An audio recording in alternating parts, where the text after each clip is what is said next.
Time to rise and shine, friends. 6 o'clock here on your Tuesday. I'm Tim Pham. And I'm Channing Curtis. Thanks so much for joining us here on this Tuesday morning. We're having a terrific Tuesday so far. Meteorologist Thomas Patrick is also making that a little more terrific because guess what? There's not really fog. It's not that cold out. Yeah, we're going to have some rain. We're having rain, but that's okay. We need it. Yes, so we always will take the rainfall. That's right. And even from last night, you may have even fallen asleep to that soothing sound of the rain because it was mainly an overnight rainfall, but it's starting to lighten up at least for a little bit here this morning. Let's zoom in over, first of all, the metro area. This is the last 6 hours that you're seeing on Doppler radar. That widespread rain really thinning out pretty quickly. It's still a few scattered showers between Coeur d'Alene and Sandpoint. Same story on the Palouse, an overnight rainfall that has pretty much pushed off to the east for now. It's not going to stay dry for the rest of the day. In fact, another resurgence of scattered showers will pop up right around the noon hour or the midday hours today,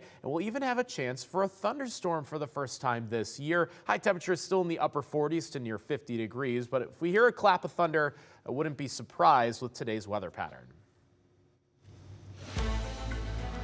Well, ballots are due today for Washington State's primary presidential election, and you have to get them in or postmarked by 8 o'clock tonight. So this morning, our Nicole Hernandez is joining us live from the elections office. So Nicole, what else do voters need to know for today? Yeah, Channing, so a couple of big things. Number one, before you turn in your ballot, you have to make sure to check the box of either Democratic Party or Republican Party on the outside of your ballot that matches what's on the inside of your ballot as well. And then, of course, the typical sign and date as well before putting your ballot into the drop box or getting it into the mail to be postmarked. So if you haven't taken a look at what your ballot looks like on the inside, here's a look at what it will look like. Different than what we've seen in the past. This time it's going to have two different boxes inside of it, one for the Republican Party, one for the Democratic Party. You vote in one. You can only vote in one of those boxes, and you have to make sure that the box you vote for on the inside matches the box that you check on the outside in order for your vote to count. Now, choosing a party here is public record for the next 60 days, but it is not permanent. You will still be able to vote for whoever you want once the general election comes around in November. Anyways, the vote today on the Republican side, Trump is the only candidate left in the race. And after Super Tuesday, both Trump and Biden are way ahead in votes to get their party nominations. Remember, these ballots have to either be postmarked in the mail by 8 p.m. tonight or in one of these ballot drop-off boxes, again, by 8 o'clock tonight for your vote to count. And coming up in just an hour, starting on KSKN 22, we are going to be talking to election officials about all of this, how it works, and why we're seeing this party distinction specifically this time for the primaries. In Spokane, Nicole Hernandez, KREM 2 News. All right, thank you, Nicole. Now, we are not the only state voting today. Democrats and Republicans head to the polls in Georgia and Mississippi, and Republicans also will vote in Hawaii. The 4 states have a combined 161 delegates at stake. After today, former President Donald Trump is expected to have enough delegates to become the tentative Republican nominee. And President Biden could also clinch the Democratic nomination today. He needs just 40% of the available delegates to do so. Well, switching to sports now, the Gonzaga men's basketball team punched their ticket to the WCC Tournament Championship with a big win over San Francisco last night. The KREM 2 sports team was there, and they join us now from Vegas with all the best moments from the big game. Well, yesterday was certainly a good day to be a Zag fan. Both the men and women advancing to the WCC Tournament Championship, Andrew. That's right. We begin with the men. A sloppy first half, but in the second half, the Zags really got things going. Yeah, the Zags up against third-seeded San Francisco, a team Gonzaga has already beaten twice this season. Early on, it seemed things would be easy. The very first bucket of the game, Ryan Emhard the alley, Anton Watson the oop. But easy it was not. San Francisco would catch fire beyond the arc. Marcus Williams would score 10 in the half, and later in the first, Ryan Beasley knocking down one of 7 triples the Dons would make in the half for an 8-point San Francisco lead. But with under a minute and a half to go, Zags get a huge spark. Nolan Hickman, I see your 3.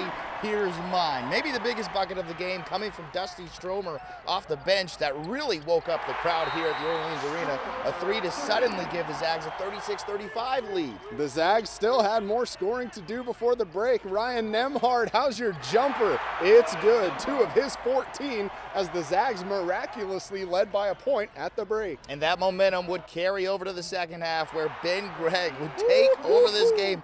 back-to-back triples from Lil Ben Greg. He had 14 points in just the second half, finished with 17. We can't talk about this game without mentioning Nolan Hickman. He exploded in the second half as well for 15 points. He had a team-high 20 on the night. The Zags punched their ticket to the WCC Tournament Championship, 89-77. Here's Ben Greg on the big win.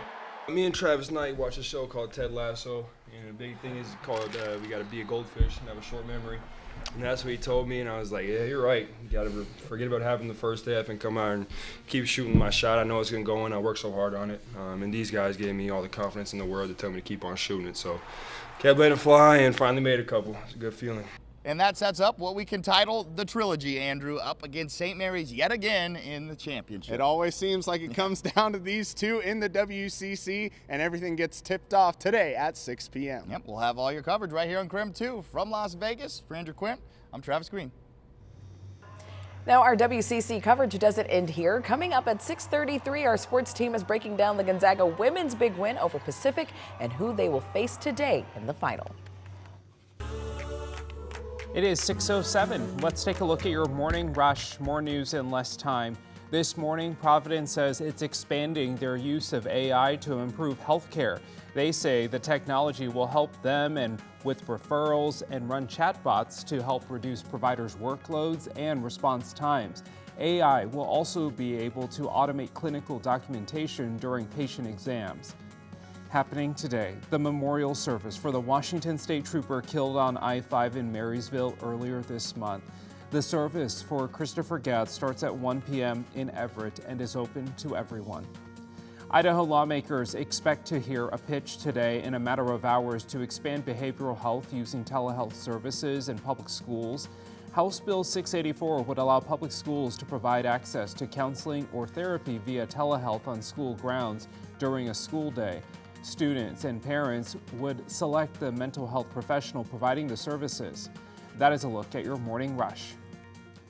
Time is 6:08, and our weather pattern this morning did feature quite a bit of rainfall through the overnight hours, and our current temperatures are still between about 37 and 40 degrees as of this morning. That's been about our low temperatures for the day. The other thing to note today, if you haven't yet stepped outside, is that it's a bit breezy out there. Our southwesterly winds are at about 15 miles per hour. We've seen occasional gusts at 25 miles per hour already this morning. So a bit breezy, nothing that's going to be too severe for today. Big weather headline later in the week is saying hello to the spring season. The temperature outlook is trending very warm, about 15 degrees above average by the time we get to St. Patrick's Day, which is this Sunday. Both Saturday and Sunday should be in the 60s for the first time this year. A fantastic looking forecast. Plenty of sunshine, plenty of warmth, but still covering quite a bit of some scattered showers and even a chance for thunderstorms later on today. And we'll go in detail over these next 12 to 24 hours in my full forecast coming up.